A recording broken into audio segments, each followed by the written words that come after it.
din boks, stil dig ud for den, sæt hånden på kanten af hjørnet her, så fingrene går ud over.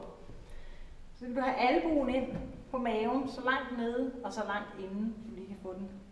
Tag fat i det andet hjørne af boksen med den anden hånd, og stræk benene, indtil det kun er tæerne, der rører gulvet. Så skal du prøve at finde balancen her, mens du stadigvæk holder en vinkel på 90 grader. Løft langsomt benene op. Hold brystet oppe. Og hvis du finder balancen her, kan du prøve at slippe med den anden arm.